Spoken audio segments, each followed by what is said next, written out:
मुंबई का अंडरवर्ल्ड हमेशा से खतरनाक रहा है, लेकिन उस दौर में 3 नाम पूरे शहर में डर बनकर छाए हुए थे। पुष्पा, राइस्टार और रॉकी भाई। पुष्पा दक्षिण के जंगलों से उठकर अंडरवर्ल्ड तक पहुंचा था। लोग उसे कम समझते थे, लेकिन वह हमेशा कहता था, पुष्पा नाम सुनकर फ्लावर समझे क्या, फायर है मैं। उसकी चालाकी और दिमाग ने उसे बहुत कम समय में बड़ा तस्कर बना दिया। दूसरी तरफ मुंबई में पहले से एक नाम राज कर रहा था, राइस्टार। राइस्टार बेहद खतरनाक डॉन था। उसके आदमी पूरे शहर में फैले हुए थे। बंदरगाह, कसीनो, ड्रग्स और हथियारों का पूरा कारोबार उसी के हाथ में था। मुंबई में लोग कहते थे कि अगर रात में गोलियों की आवाज आए तो समझ लो राइस्टार का काम चल रहा है। लेकिन अंडरवर्ल्ड की दुनिया में एक और नाम तेजी से उभर रहा था, रॉकी भाई। कोलार गोल्ड की खदानों से उठकर वह ऐसा आदमी बन चुका था जिसे देखकर बड़े बड़े गैंगस्टर भी खड़े हो जाते थे। रॉकी भाई का सिर्फ एक सपना था, पूरी अंडरवर्ल्ड पर राज करना। एक दिन खबर फैली कि कोलार से अरबों रुपए का सोना मुंबई आने वाला है। ये सोना सिर्फ दौलत नहीं था, बल्कि अंडरवर्ल्ड की सत्ता तय करने वाला था। जो इस सोने पर कब्जा करेगा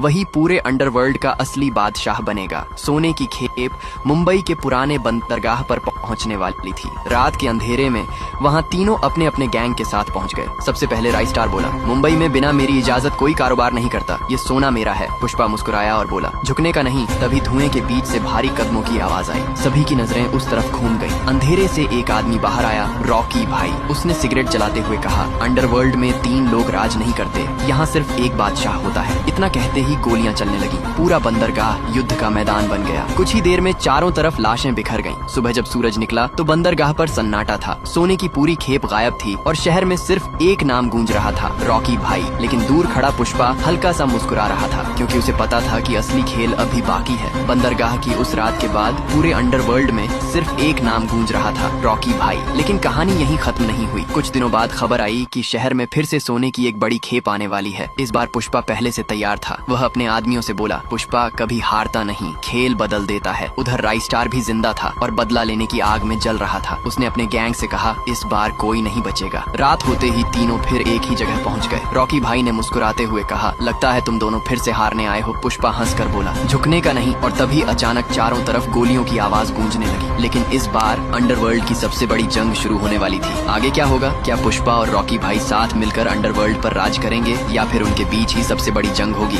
ये जानने के लिए चैनल को सब्सक्राइब जरूर करें।